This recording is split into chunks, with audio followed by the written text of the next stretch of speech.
Segment ہے عالم کے بول، جس میں ہم اپنے موضوع کو سامنے رکھتے ہوئے علماء کرام کے سامنے سوال پیش کرتے ہیں اور علماء کرام سے رہنمائی حاصل کرتے ہیں۔ اور جو اس ٹرانسمیشن کی روح یہ سیگمنٹ ہے کہ ظاہر ہے دین کی باتیں علماء کرام سے بہتر اور کون بتا سکتا ہے۔ ہمارے ساتھ موجود ہیں مرکزی امام بارگاہ شاہ نجف مارٹن روڈ کے پیش نماز جناب مولانا سید قمبر علی شاہ رضوی صاحب، سید قمبر علی شاہ نقوی صاحب، اور ہمارے ساتھ موجود ہیں مفتی زاہد اسلم صاحب، ہمارے ساتھ موجود ہیں پروفیسر محمد یونس صاحب، اور ہمارے ساتھ موجود ہیں مفتی محمد عابد رضوی صاحب۔ ناظرین، آج کا ہمارا موضوع ہے رمضان اور قرآن، یعنی رمضان سے قرآن کا رشتہ کیا ہے، یا آخر رمضان ہی میں کیوں بھیجا گیا، آخر ہم قرآن کو پڑھ کر کیا سیکھ سکتے ہیں، اپنی زندگی کو کیسے سنوار سکتے ہیں۔ مولانا قمبر رضوی صاحب، قرآن کی زیارت کرنا بھی عبادت ہے، قرآن کی تلاوت کرنا بھی عبادت ہے، قرآن کو سماعت کرنا بھی عبادت ہے، لیکن کیا صرف قرآن سننے، پڑھنے اور تلاوت کرنے، دیکھنے کی حد تک ہی محدود ہے، یا اس کو سمجھنے کی بھی ضرورت ہے؟ کیونکہ رمضان سے قرآن کا ایک خاص رشتہ ہے، اور رمضان ہی میں اللہ نے کسی اور مہینے کو نہیں چنا، رمضان ہی کو کیوں چنا؟ بسم اللہ۔ اعوذ باللہ من الشیطان الرجیم، بسم اللہ الرحمن الرحیم۔ قال اللہ سبحانہ وتعالی شہر رمضان الذی انزل فیہ القرآن۔ ماہ رمضان ایک ایسا مہینہ ہے کہ جس میں قرآن مجید کو نازل کیا گیا۔ اس ماہ رمضان اور قرآن مجید کا جو باہمی رشتہ اور تعلق ہے وہ انتہائی گہرا ہے۔ رمضان کو رمضان کیوں کہا جاتا ہے؟ رمضان کی معنی کیا ہے؟ رمضان کی معنی ہے جلانے والا، اور عربی زبان کی سب سے قدیم لغت ہے العین۔ اس میں لکھا گیا کہ رمضان وہ جو جلائے۔ ماہ رمضان کو ماہ رمضان اس لیے کہا جاتا ہے کیونکہ یہ گناہوں کو جلاتا ہے۔ رمضان بھی گناہوں کو جلاتا ہے، قرآن بھی گناہوں کو مٹاتا ہے۔ کیا بات ہے! رمضان ہدایت ہے، ھدی للناس، کتب علیکم الصیام، تمہارے لیے ہم نے روزوں کو واجب کیا جس طرح گزشتہ امتوں پر روزے واجب کر چکے تھے۔ مقصد کیا ہے؟ لعلکم تتقون، تاکہ تم متقی بن جاؤ۔ رمضان متقی بنانے والا ہے، قرآن ھدی للمتقین، متقین کو ہدایت دینے والا ہے۔ رمضان ہدایت کی طرف بلا رہا ہے، قرآن وہ ہے جو ھدی للعالمین، ساری عالمین کو ہدایت دے رہا ہے۔ رمضان اور قرآن کا انتہائی گہرا تعلق ہے۔ اس میں قرآن کی ایک آیت پڑھنا پورے قرآن مجید پڑھنے کا ثواب دیتا ہے۔ لیکن قرآن کتاب صرف قرأت کے لیے، صرف پڑھنے کے لیے، صرف حفظ کے مقابلے کرنے کے لیے نازل نہیں ہوئی۔ قرآن لعلکم تعقلون، لعلکم تتفکرون، لعلکم تدبرون، دقت کرو، فکر کرو، سمجھو کہ یہ کیا کہہ رہا ہے۔ جس طرح اگر ہمارے پاس کوئی عزیز اپنا پیغام بھیجے، کوئی میسیج بھیجے، اور وہ میسیج ہم صرف موبائل میں رکھیں اور روز و شب اسے دیکھتے رہیں، لیکن اس پہ عمل نہ کریں، جو اس نے حکم دیا ہے، جس کام کی کہا ہے وہ کام انجام نہ دیں، تو ہم اس کے مقصد تک نہیں پہنچے۔ وہ ہمیں کہہ سکتا ہے کہ میں نے آپ سے ایک کام کی کہا تھا، وہ کیا یا نہیں کیا؟ تو ہم کہیں گے روز صبح شام پڑھتے تھے آپ کا میسیج، بڑی محبت تھی، لیکن بڑی معذرت وہ کام نہیں کر سکے، تو وہ خوش نہیں ہوگا کہ میں نے تو کام کے لیے بھیجا تھا۔ قرآن کتاب ہدایت ہے، کام کرنے کے لیے نازل ہوئی ہے، اسے پڑھو اور اس پہ عمل کرو اور اس سے اپنی زندگی سنوارو۔ اسے پڑھ کے اللہ کا کوئی فائدہ نہیں، ہمارا فائدہ ہے۔ یا میں ایک جملہ آیت اللہ وحید خراسانی حفظہ اللہ کا کہنا چاہ رہا ہوں۔ فرمانے لگے کہ ماہ رمضان وہ مہینہ ہے کہ جس میں نومکم فیہ عبادہ، سونا بھی عبادت ہے، انفاسکم فیہ تسبیح، سانس لینا بھی تسبیح ہے۔ یہ سونا اور سانس لینا ایک ایسا اجباری عمل ہے جو انسان نہ چاہتے ہوئے بھی انجام دیتا ہے۔ یعنی اگر کوئی چاہے کہ میں نہیں سوؤں گا، ہو نہیں سکتا، ایک دن بعد، 2 دن بعد، 3 دن بعد نیند آئے گی۔ کوئی چاہے کہ میں سانس نہیں لوں گا، نہیں ہو سکتا، سانس لے گا وہ۔ جس عمل کو انسان مجبوراً ادا کر رہا ہے، جب وہ کام عبادت بن جاتا ہے تو اس مہینے میں کوئی جان بوجھ کر اختیاری طور پر قرآن مجید کی تلاوت کرے تو کتنی بڑی عبادت انجام دے رہا ہے، اور پھر اس پہ عمل بھی کرنے لگے، ماشاءاللہ، کیا خوبصورت نتیجہ لے گا۔ جزاک اللہ مولانا سید قمبر علی نقوی صاحب، بڑی خوبصورت بات ہمارے تھے۔ میں چاہوں گا مفتی زاہد اسلم صاحب کہ قرآن پڑھنا عبادت ہے اور رمضان کے اندر پڑھنے سے زیادہ فضیلت ملتی ہے، تو حدیث رسول صلی اللہ علیہ وسلم کی روشنی میں قرآن پڑھنے کی اور اس پر عمل کرنے کی فضیلت کیا ہے؟ بسم اللہ الرحمن الرحیم۔ قرآن اور رمضان اور روزہ۔ قرآن ایک ایسی عظیم چیز کا نام ہے کہ جو اپنے پڑھنے والوں کو کسی بھی جگہ پر تنہا نہیں چھوڑتا۔ اسی طرح روزہ ایک ایسی عبادت ہے کہ جو روزہ داروں کے کسی جگہ پر تنہا نہیں چھوڑتا۔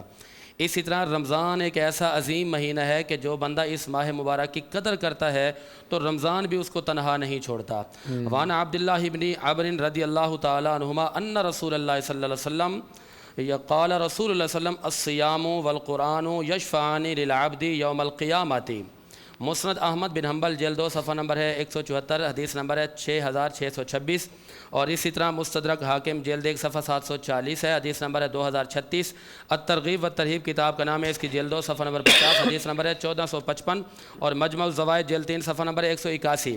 آقا علیہ الصلوۃ والسلام نے فرمایا کہ قرآن اور رمضان کا روزہ جب قیامت کے دن آئے گا، حشر کے دن آئے گا، ہر چیز آپ کا ساتھ چھوڑ دے گی، تنہا رہ جاؤ گے، لیکن قرآن اللہ کی بارگاہ میں آ کر عرض کرے گا، اور رمضان بھی، روزہ بھی اللہ کی بارگاہ میں آ کر عرض کرے گا، یقول الصیام قال ربی منعتہ الطعام بالشہوات، عرض کرے گا یا اللہ میں نے اس کو کھانے پینے سے اور شہوات سے منع کیا اور یہ رکا رہا۔ اور اس طرح قرآن آ کر کہے گا کہ یا ربی منعتہ النوم باللیل، میں نے اس کو رات میں سونے سے روکا تو یہ رک گیا، جا کر عبادت کرتا رہا، قرآن کی تلاوت کرتا رہا۔ تو میرے آقا نے فرمایا کہ دونوں جب شفاعت کریں گے تو حکم ربی ہوگا فیشفعان، کہ ان دونوں کی شفاعت کو قبول کیا جائے گا، ان دونوں کو جنت میں داخل کیا جائے گا۔ اب قرآن کی ایک ایسی اہم ترین عبادت ہے کہ جو بندہ قرآن سے دل لگی کر لیتا ہے، قرآن تنہا نہیں چھوڑتا۔ یہ ترمذی شریف کے اندر یہ بات 1602 فرمایا من قام رمضان ایمانا و احتسابا غفر له ما تقدم من ذنبه، جو بندہ عاجزی کے ساتھ، انکساری کے ساتھ، خلوص کے ساتھ، ریاکاری سے پاک، اللہ کی رضا کے لیے ماہ سیام کے اندر قیام کرتا ہے، وہ عرش اولی کا رب اس کے صغیرہ سارے گناہوں کو معاف فرما دیتا ہے۔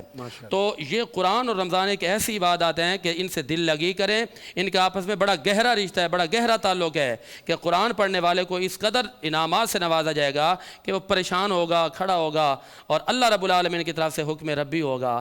یہ بخاری کے حدیث پاک ہے، ترمذی کے حدیث پاک ہے 2914، اور ابو داؤد کے حدیث پاک ہے 1464، ابن ماجہ کے حدیث پاک ہے 3780، کہ اللہ فرمائے گا یقال لصاحب القرآن، اے قرآن پڑھنے والے، جس طرح تو اقرا، جس طرح تو لوگوں کو پڑھ کے سناتا تھا، آج ایسے پڑھتا جا، جب تو قرآن کی آخری آیت من الجنت والناس پڑھے گا نا، وہی تیرا جنت میں اعلیٰ مقام ہوگا۔ جزاک اللہ، جزاک اللہ، بہت اچھی گفتگو فرما رہے تھے جناب مفتی زاہد اسلم صاحب، آپ کا بہت شکریہ۔ میں چلوں گا پروفیسر محمد یونس صاحب کی طرف۔ سوال یہ ہے کہ حضرت جبریل علیہ السلام رمضان میں نبی کریم صلی اللہ علیہ وسلم کے ساتھ قرآن کا دور کیسے کرتے تھے اور اس عمل کی کیا حکمت تھی؟ بسم اللہ والصلاۃ والسلام علی رسول اللہ وعلی آلہ وصحبہ اجمعین وبعد۔ قرآن مجید رسول اکرم صلی اللہ علیہ وسلم کا معجزہ خالدہ ہے۔ نبی کریم صلی اللہ علیہ وسلم نے فرمایا ما من الانبیاء الا اوتی ما مثل من الآیات آیات الوحی، جتنے بھی انبیاء اللہ نے بھیجے ہیں ان کو سب کو معجزات دیے، میرا معجزہ قرآن ہے۔ ہر نبی کا معجزہ اس کے ساتھ چلا گیا، ماشاءاللہ، وہ معجزہ انہی لوگوں نے دیکھا جو اس وقت تھے، یہ بہت اچھی بات ہے، اس وقت تھے۔ لیکن رسول اکرم صلی اللہ علیہ وسلم کا معجزہ خالدہ ہے، دائمہ ہے، آج بھی موجود۔ اگر ہاں آج ہم کہیں کہ حضرت عیسیٰ علیہ السلام خدا کے نبی تھے، ان کا معجزہ کا ہم نہیں دکھا سکتے، لیکن اگر ہم سے کوئی کہے کہ محمد صلی اللہ علیہ وسلم اللہ کے رسول ہیں، ان کا معجزہ کا، ہم یہ قرآن معجزہ ہے، سبحان اللہ، سبحان اللہ، یہ معجزہ خالدہ ہے۔ بے شک۔ اور یہ معجزہ الرحمن علم القرآن خلق الانسان، دیکھیے آپ یہاں اللہ تعالیٰ نے انسان کی خلقت سے پہلے قرآن کا ذکر کیا، واہ، قرآن سکھایا۔ کیا بات ہے، یہ قرآن اللہ کی کتاب ہے۔ انسان جو چیز ایجاد کرتا بناتا ہے اس کے ساتھ ایک بکلیٹ رکھتا ہے کہ یہ اگر آپ نے یہ چیز، یہ مشین اگر اس طرح استعمال کی تو یہ صحیح رہے گی، اگر آپ نے اس کے خلاف استعمال خراب ہو جائے گی۔ اللہ تعالیٰ نے انسان کو بنایا، انسان اللہ کی ایجاد ہے، اور اس کے ساتھ قرآن رکھ دیا۔ اگر یہ انسان قرآن کے مطابق چلے گا کبھی خراب نہیں ہوگا۔ سبحان اللہ، سبحان اللہ، وہ انسان خراب تبھی ہوگا جب قرآن سے دور ہو جائے گا۔ بے شک۔ اس لیے سید قطب کہتے ہیں کہ اپنی تفسیر میں کہ ہر کتاب کا موضوع ہوتا ہے، آپ مکتبے جاتے کہ مجھے کتاب فلاں موضوع پر کتاب، قرآن کا کیا موضوع ہے؟ کہتے قرآن کا موضوع انسان ہے۔ انسان کیوں ہے؟ اس کائنات کا محور جو ہے انسان ہے، اگر انسان خراب ہو گیا پوری کائنات خراب ہو جائے گی۔ اس قرآن جو ہے اس انسان کی حفاظت کرتا ہے، اسی لیے اللہ فرماتے ان ھذا القرآن یہدی للتی ہی اقوم، کہ قرآن تمہیں بہترین راستہ دکھاتا ہے۔ رسول اکرم صلی اللہ علیہ وسلم نے کیا فرمایا؟ 3 چیزیں حضرت عبدالرحمن عوف فرماتے ہیں 3 چیزیں اللہ کے عرش سے کھڑی ہوں گی، القرآن والرحم والامانہ۔ ان القرآن یحاج الناس، قرآن لوگوں سے جھگڑا کرے گا۔ اب کہا اللہ جب آدمی گزر رہا، اللہ کہے گا یا شخص، اللہ یہ شخص اس کو تم نے 60 سال زندگی دی، 70 سال زندگی دی، اس نے اپنی زندگی میں بڑے بڑے کام کیے، بڑے پلازے بنائے، بڑی بزنس کی، لیکن اس نے مجھے نہیں پڑھا، میں تیری کتاب ہوں۔ من جعل القرآن امامہ قادہ الی الجنہ من جعل القرآن وراء ظہری دفع الی جہنم، جس شخص نے قرآن کو اپنا قائد بنایا اسے جنت کی طرف لے جائے گا، اور جس نے قرآن کو اپنے پیچھے کر دیا اس کو جہنم میں دھکا دے دے گا۔ جزاک اللہ، جزاک اللہ، بہت خوبصورت بات آپ نے کہی پروفیسر محمد یونس صاحب، کہ قرآن ایسا نہ ہو کہ قرآن بروز حشر اللہ سے شکایت کرے کہ انہوں نے ہمیں پڑھا نہیں، انہوں نے مجھے پڑھا نہیں، مجھے گھر کے کسی کونے پہ سجا کے بہت خوبصورت جزدان میں سجا کے رکھا تھا، یا تو اس وقت نکالا جب بیٹی کی رخصتی ہو رہی ہے، یا اس وقت نکالا جب بیٹا سفر پر جا رہا ہے، یا صرف اس وقت نکالا کہ جس وقت رمضان کا مہینہ آیا اور اس کے بعد لپیٹ کے رکھ دیا۔ یہ ذہن میں رکھیے کہ دنیا کی جتنی بھی اقوام ترقیاں کر رہی ہیں، اگر تحقیق کریں تو انہوں نے کہیں نہ کہیں قرآن کو پڑھا ہے۔ وہ ایمان نہ لائے ہوں یہ الگ بات ہے، لیکن وہ یہ جانتے ہیں کہ قرآن میں اللہ تعالیٰ نے کامیابی کے رازوں کو رکھا ہے۔ تو قرآن ضرور پڑھیے، اور قرآن ہمارے لیے راہ نجات ہے۔ علماء کرام ہمارے ساتھ موجود ہیں، آتے ہی ہم محمد عابد رضوی صاحب سے سوال کریں گے اور ان سے رہنمائی حاصل کریں گے۔ موجود ہیں پروفیسر محمد یونس صاحب، مولانا سید قمبر علی شاہ نقوی صاحب، پروفیسر مفتی محمد زاہد اسلم صاحب، اور ہمارے ساتھ موجود ہیں مفتی محمد عابد رضوی صاحب۔ عابد رضوی صاحب، میں آپ سے سوال یہ کرنا چاہوں گا کہ قرآن کو کیا صرف پڑھنا ہی ضروری ہے، یا اس کو ترجمے کے ساتھ پڑھنا ضروری ہے، اور اس کو پڑھنے سے ہماری روح پر کیا اثرات مرتب ہوتے ہیں؟ بسم اللہ الرحمن الرحیم۔ قال اللہ تعالی فی القرآن المجید والفرقان الحمید ذالک الکتاب لا ریب فیہ ھدی للمتقین آمنت باللہ صدق اللہ العظیم۔ آج گفتگو کا موضوع رمضان المبارک اور قرآن کریم فرقان حمید کے حوالے سے ہے۔ تو قرآن اور رمضان کا بڑا گہرا تعلق ہے، بلکہ رمضان المبارک کی عظمتوں کا حوالہ قرآن ہے۔ اس ماہ مبارک کی عظمتوں کے حوالوں میں سے ایک حوالہ یہ ہے کہ اس ماہ مبارک کے اندر اللہ رب العزت نے اپنے پاک کلام کو نازل فرمایا، شہر رمضان الذی انزل فیہ القرآن، اور پھر خاص جس شب میں آسمان دنیا پر اسے نازل کیا گیا اس شب کو 1000 مہینوں کی عبادت سے افضل قرار دے دیا گیا، لیلۃ القدر خیر من الف شہر۔ اب آتے ہیں اس بات کی طرف کہ قرآن کریم فرقان حمید کے نزول کے مقاصد کو سمجھا جائے۔ ہمارے ہاں قرآن کریم فرقان حمید سے حصول برکت کے لیے ہم کیا کرتے ہیں کہ ہم اس کا تلاوت کرنا سیکھ لیتے ہیں، اپنے بچوں کو ایک دفعہ پڑھا دیتے ہیں، یا کسی بیمار پر دم کر دیا جاتا ہے، یا ایصال ثواب کی نیت سے پڑھا جاتا ہے۔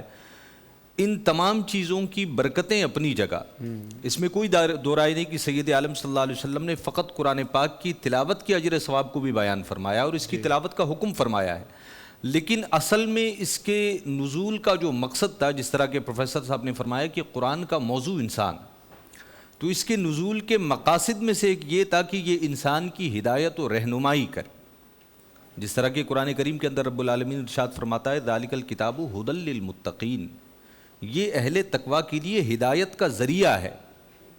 اور رمضان روزہ جو ہے انسان کو متقی بناتا ہے، جو متقی بن جائے پھر قرآن اس کے لیے ذریعہ ہدایت یعنی بنتا ہے۔ جیسے ہم کوئی دوائی خرید کر لاتے ہیں تو اس کے ساتھ اس کا طریقہ کار بھی لکھا ہوتا ہے، اس کو کیسے استعمال کرنا ہے، کیا استعمال کرنا ہے۔ ایسا ہی ہے قرآن کریم فرقان حمید میں ایک اور مقام پر اللہ رب العزت نے ارشاد فرمایا یضل بہ کثیرا ویہدی بہ کثیرا، بہت سارے لوگ اسی کلام مقدس کو پڑھ کر گمراہی کا شکار ہو جائیں گے، لیکن اس سے ہدایت کا اصول ان کے لیے ہوگا جو اہل تقوی ہوں گے، جو اسے اس طرز پر پڑھیں گے جو طرز نبوی ہے، تاکہ انہیں اس کا فائدہ حاصل۔ تو رمضان جو ہے وہ اصول تقوی کا ذریعہ، پھر جو متقین ہیں قرآن ان کے لیے ہدایت کا ذریعہ۔ اب اصول ہدایت کے لیے گمراہ کیسے ہو سکتا ہے؟ مطلب وہ کون سے عوامل ہیں جس سے وہ گمراہ ہو سکتا بالکل اس کے کئی عوامل بیان کیے جا سکتے ہیں۔ ہمارے اس زمانے میں بھی اور زمانہ قدیم سے ایک طریقہ یہ چلا آ رہا ہے، قرآن کریم فرقان حمید کو سمجھنے اور اس کی تفسیر کے بھی کچھ اصول ہیں۔ ایسا نہیں ہو سکتا کہ میں ایک آیہ مبارکہ خود پڑھ کر اس کا ایک مطلب خود سے اخذ کر لوں۔ مثال کے طور پر قرآن کریم فرقان حمید کی ایک آیہ مبارکہ نازل ہوئی، اقیم الصلاۃ، نماز قائم کرو۔ زبان عربی میں ہے، اس کے مخاطب وہ لوگ ہیں جن کی زبان عربی ہے، مادری زبان ہے ان کی، صحابہ اکرام علیہم الرضوان۔ انہوں نے خود سے اس کا مطلب اخذ نہیں کیا، بلکہ سید عالم صلی اللہ علیہ وسلم کی بارگاہ میں حاضر ہوئے کہ آپ شارع قرآن ہیں، کلام الہی کے مراد کو آپ ہم تک پہنچائیں گے۔ فرمایا یا رسول اللہ قیام صلاۃ کا مطلب کیا ہے؟ سید عالم صلی اللہ علیہ وسلم نے فرمایا صلو کما رأیتمونی اصلی، کی تفسیر سید عالم صلی اللہ علیہ وسلم کے جن پر فرمان قرآن سے نازل ہوا۔ بالکل۔ تو یہ ایک طویل بحث ہے۔ بہرحال قرآن کریم فرقان حمید سے حصول ہدایت کے لیے اس کا سمجھنا ضروری ہے۔ ماشاءاللہ، بالخصوص ہماری عبادات، دنیا کا کوئی بھی کام بغیر علم کے نہیں ہو سکتا۔ نہیں ہو سکتا۔ آپ علم حاصل کریں گے تو عمل کر سکیں گے، تو اس لیے قرآن کریم فرقان حمید کو سمجھنے کے لیے باقاعدہ اس کا علم حاصل کرنے کا اہتمام کیا جائے۔ اور حجت الوداع کے موقع پر ہمارے پیارے آقا حضرت محمد مصطفیٰ صلی اللہ علیہ وسلم نے امت کے لیے پیغام دیا کہ میں تمہارے درمیان دو گراں قدر چیزیں چھوڑے جا رہا ہوں، قرآن اور اہل بیت، قرآن اور میری اطرت۔ اگر قرآن کو سمجھنا ہے تو تمہیں ان کا سہارا لینا پڑے گا، اگر تم نے ان کا سہارا لیا تو فلاح پا جاؤ گے، ورنہ گمراہ ہو جاؤ گے۔ مولانا قمر نقوی صاحب، میں چاہوں گا کہ اسی موضوع پہ کوئی پیغام آپ دینا چاہیں قرآن کے حوالے سے، یہ لوگ پڑھیں، تاکہ اب کیونکہ کلوزنگ کی طرف جا رہے ہیں تو میں چاہوں گا کہ سب سے ایک پیغام لے لیں اس موضوع۔ مفتی صاحب سے سوال کیا کہ گمراہ کیسے ہو جاتے ہیں، تو اس کے بارے میں صرف ایک جملہ عرض کروں کہ ایک ہے وجود، ایک ہے عدم، ہدایت اور ضلالت، ہدایت اور گمراہی۔ جیسے نور اور ظلمت، اندھیرا بالحقیقت بالوجود کوئی شے نہیں ہے، نور کا نہ ہونا اندھیرا ہے۔ کیا بات ہے! ہدایت، ضلالت چلی جائے، ہدایت آ جائے گی تو ضلالت خود بخود چلی جائے گی۔ ایسا نہیں ہو سکتا کہ ضلالت ہے اور ہدایت ہے۔ ضلالت کے اندر جب ہدایت آتی ہے تو ضلالت رخصت ہو جاتی ہے۔ تو قرآن پڑھ کر جو لوگ گمراہ ہو رہے ہیں وہ حقائق قرآن تک نہیں پہنچ رہے، درک نہیں کر رہے، پیغام نہیں لے رہے، اس لیے گمراہ ہو رہے ہیں۔ صرف تلاوت تک انہوں نے خود کو روکا ہوا ہے۔ تلاوت کے بھی فیض ہیں، فیوزات ہیں جو دنیا میں کام آ رہے ہیں۔ کئی مشکلات ہماری صرف تلاوت قرآن پڑھنے سے دور ہو جاتی ہیں، کئی مشکلات، کئی مسائل، کئی فیوزات ہمیں ملتے ہیں برکت قرآن کے ذریعے سے۔ لیکن حقیقی نتیجہ جو دنیاوی بھی ہے اخروی بھی ہے، وہ قرآن پڑھنا، سمجھنا، عمل کرنا اور دوسروں تک اس کے پیغام کو پہنچانا ہے۔ ماشاءاللہ۔ مفتی صاحب کیا پیغام دیں گے؟ قرآن کریم کے معجزاتی کئی پہلو ہیں۔ قرآن کا سب سے بڑا معجزہ یہ ہے کہ عرب لوگ جو تھے نا، ان کو بڑا مان تھا، بڑا ناز تھا، بڑا گھمنڈ تھا اپنی زبان پر کہ ہم بڑے فصیح و بلیغ ہیں۔ اچھا، وہ اشعار لکھتے تھے، لگا دیتے تھے پورا ہفتہ کہ کوئی دوسرا اس کا رد کرے، لیکن جب قرآن کی سورۃ کوثر آئی نا تو نبی رحمت امام الانبیاء نبی پاک علیہ الصلوۃ والسلام نے فرمایا بھائی یہ لے جاؤ، یہ وہاں دیوار پہ لگا دو کعبۃ اللہ کی، اور ان کو پوری دنیا کو چیلنج ہے اور قیامت تک کے لیے چیلنج ہے۔ 6 مہینے تک وہ سورۃ کوثر لگی رہی، لیکن بڑے بڑے شعراء، بڑے بڑے فصحاء آئے، بڑے بڑے بلیغ لوگ آئے، لیکن جب سب تھک گئے، ہار گئے، بیٹھ گئے، انہوں نے کہا نتیجہ نکالیں جی، ان کا کس نے کوئی مقابلہ کیا؟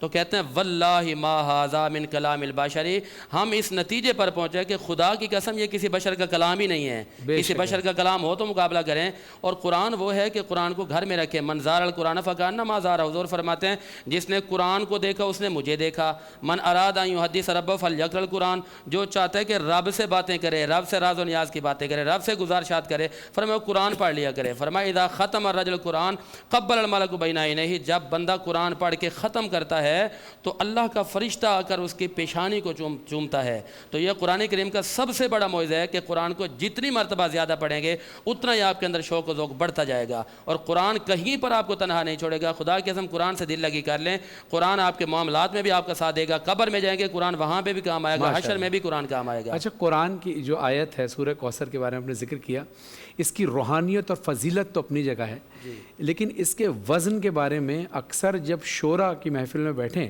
تو شورا کہتے ہیں کہ اس وزن پر ربائی کہنا بہت مشکل ہے۔ ہاں صحیح ہے، ہر کوئی نہیں کہہ سکتا، بلکہ بہت ہی مشکل، جس پر اللہ کی عطا ہو جائے وہ کہہ سکتا ہے۔ اب جیسے کہ مولانا صاحب نے ارشاد فرمایا، ایسے مولا علی علیہ السلام کا بھی قول ہے کہ جب میں چاہتا ہوں کہ میں اللہ سے بات کروں تو میں نماز پڑھتا ہوں، اور جب میں چاہتا ہوں کہ اللہ مجھ سے بات کرے تو میں قرآن کی تلاوت کرتا ہوں۔ تو میں چاہوں گا یہ آپ نے بہت اچھی بات کی ہے۔ یہ شیخ صاحب نے جو ذکر کیا جی، یضل بہ کثیرا، قرآن نے اس کا خود جواب دیا، هو الذی انزل علیک الکتاب منہ آیات محکمات ہن ام الکتاب واخری متشابہات فاما الذین فی قلوبہم زیغ فیتبعون ما تشابہ منہ۔ قرآن کی ان آیات پر تشابہ آیات ان کی پیچھے لگتے ہیں، اس لیے وہ گمراہ ہو جاتے ہیں۔ ایک دفعہ حضرت عمر رضی اللہ تعالیٰ عنہ کے زمانے میں ایک سبیغ نامی آدمی تھا، متشابہات قرآن کے بارے میں لوگوں کے پوچھتا پھرتا۔ متشابہات یہ ہے کہ وہ جس کو ہم عقل نہیں پا سکتی، جیسے اللہ علی العرش استویٰ، اللہ عرش پر مستوی ہے، بس یہ وہی ہے، ہمیں یہیں رکنا ہے، اس سے آگے نہیں اپنی عقل نہیں دوڑانی۔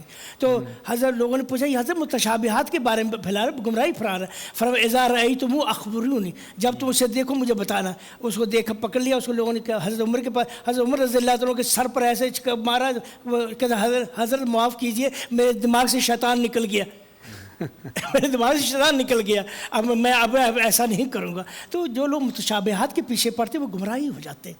اور پھر دیکھیے قرآن کی زبان جو ہے معجزانہ زبان ہے، انسانی دستر سے باہر ہے، کبھی انسان ایسا کلام نہیں کر سکتا۔ اور پھر قرآن کے قوانین جو ہیں ابدی اور لافانی ہیں۔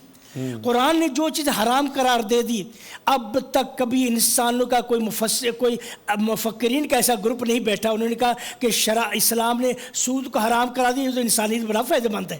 ماشاء اللہ، یہ اتنا، یعنی اب ایسا اب تک نہیں ہو سکا۔ بالکل ایسا ہی ہے۔ قرآن کی قوانین جو ہے یہ ابدی اور لافانی ہے۔ شراب نے حرام قرار دی، اب تک ایسا گروپ پیدا نہیں ہوا انسانوں میں جو کہ شراب تو بڑی فائدہ مند ہے، اسلام نے کیوں قرآن نے کیوں حرام قرار دی تھی؟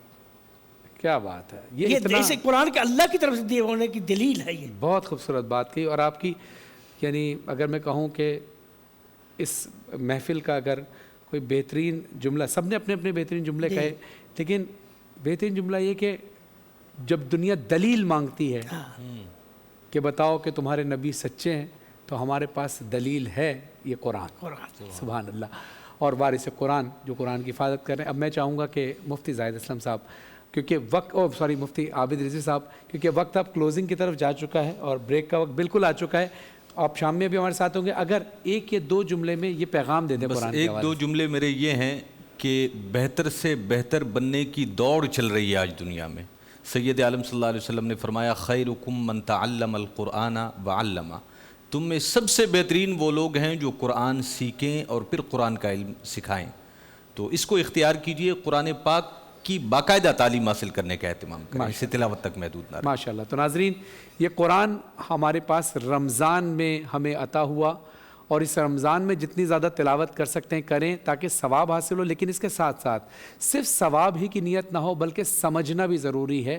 اگر آپ سمجھیں گے تب بھی اس کے فیض اور برکات آپ کو ملتے رہیں گے۔ آتے ہیں مختصر سے وقفے کے بعد، میں علماء کرام کا شکریہ ادا کروں گا۔ پروفیسر محمد یونس صاحب آپ کا شکریہ، مفتی محمد عابد رضوی صاحب آپ کا شکریہ، مولانا سید قمر علی نقوی صاحب آپ کا شکریہ، اور میں مفتی زاہد اسلم صاحب آپ کا شکریہ ادا کروں گا۔